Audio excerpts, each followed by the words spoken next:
Hello students, मेरा नाम कमल कुमार गुलेरिया है।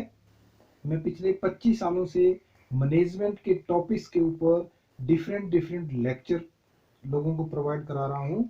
आज मैं यूट्यूब का चैनल पे आपको मैनेजमेंट से रिलेटेड इंडस्ट्रियल रिलेशन के ऊपर बताने जा रहा हूँ। आशा है आपको पसंद आएगा। बात करते हैं इंडस्ट्रियल रिलेशन के ऊपर। अब इसकी डेफिनेशन की बात करें तो हम कह सकते हैं कि industrial relation is the concept, और we can say industrial relation is the relation between employees and employer. Employee हम उनको बोलेंगे जो किसी इंडस्ट्री के अंदर काम करते हैं, और एम्प्लॉयर जो जिसने इंडस्ट्री लगाई है, जो आपको एम्प्लॉयमेंट प्रोवाइड करता है। क्या होता है कि इंडस्ट्री के अंदर बहुत जगह पे एक डेमोक्रेटिक बे के अंदर ट्रेड यूनियंस भी बनी होती हैं, जो कि एम्प्लॉइज अपनी वेलफेयर के लिए बनाता है। तो we can say that industrial relation is the relation between employer and trade union. अब अगर ब्रॉड वे में इंडस्ट्रियल रिलेशन की बात करें तो हम बोल सकते हैं कि it is the relation between the industry and society, और we can say it is the relation between industry and labour या इट्स कंज्यूमर। बहुत जगह पे बहुत इंडस्ट्री ऐसी होती है, वहां पे कोई लेबर थोड़ी होती है, कोई प्रोडक्शन थोड़ी होती है, वहां कंज्यूमर होते हैं उनके। जैसे मोबाइल इंडस्ट्री में है, मोबाइल इंडस्ट्री में ज़्यादातर कंज्यूमर है, कंज्यूमर से ही रेवेन्यू जनरेट होता है।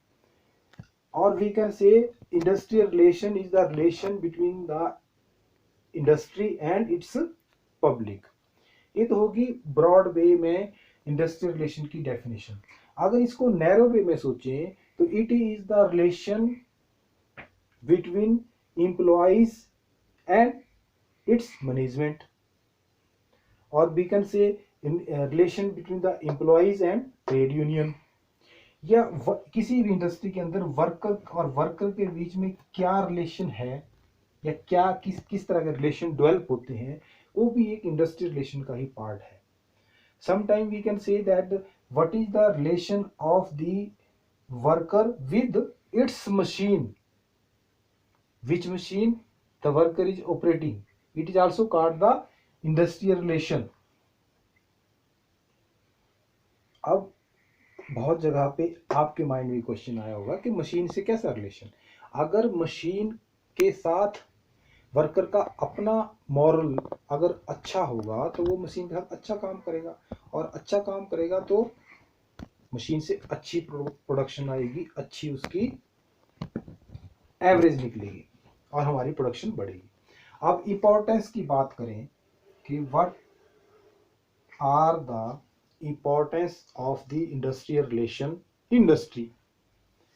अच्छे इंडस्ट्रियल रिलेशन होंगे तो प्रोडक्शन ज़्यादा होगी, अच्छी तरह से सब काम करेंगे। अच्छे इंडस्ट्रियल रिलेशन होंगे तो इंडस्ट्री में डिस्प्यूट कम होंगे, स्ट्राइक कम होगी, लॉकडाउन कम होगा, डिमांड्स कम जनरेट होगी। डिमांड जुटाना अच्छी बात है, लेकिन समटाइम एम्प्लॉइज के द्वारा अनऑथोराइज या कुछ ऐसी डिमांड जनरेट या शुरू कर दी जाती हैं जो कि एम्प्लॉयर के द्वारा पूरी करना मुश्किल नहीं होती।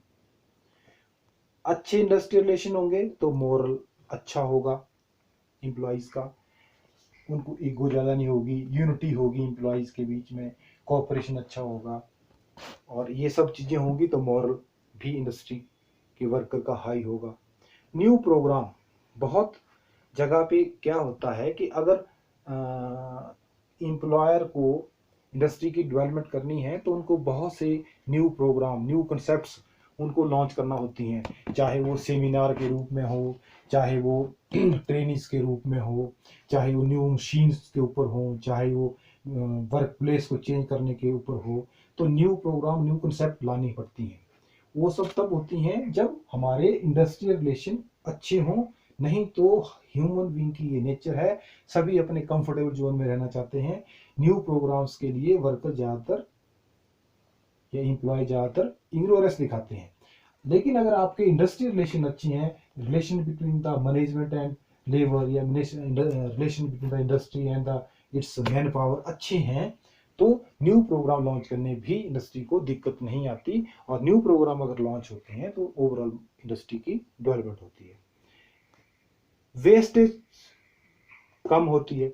इंडस्ट्रियल रिलेशन अच्छे हैं, सभी अच्छी तरह काम करते हैं, तो वेस्टेज का कम होना भी जायज ही है। वेस्टेज किस तरह कितनी प्रकार की होती है? मैन पावर की वेस्टेज, मटेरियल की वेस्टेज, मशीन की वेस्टेज, ये सारी वेस्टेज कम हो जाती हैं जब हमारा इंडस्ट्री रिलेशन स्ट्रांग होता है। मेंटल इवोल्यूशन, अभी मैंने बात की कि न्यू प्रोग्राम इंडस्ट्री में अगर होंगे, ट्रेनिंग होगी, सेमिनार होंगे, नेचुरली इंडस्ट्री का मॉरल अच्छा होगा, मेंटल रिवॉल्यूशन होगी, सभी को नई नई चीज़ें सीखने की चाह होगी। तो ओवरऑल इंडस्ट्रियल रिलेशन की ये मैंने आपको इम्पोर्टेंस बता दी। इसके अलावा भी बहुत सारी इम्पोर्टेंस हैं जो कि आप बुक से देख सकते हैं, लेकिन ये कुछ मेन इंपॉर्टेंस मैंने आपको बता दी।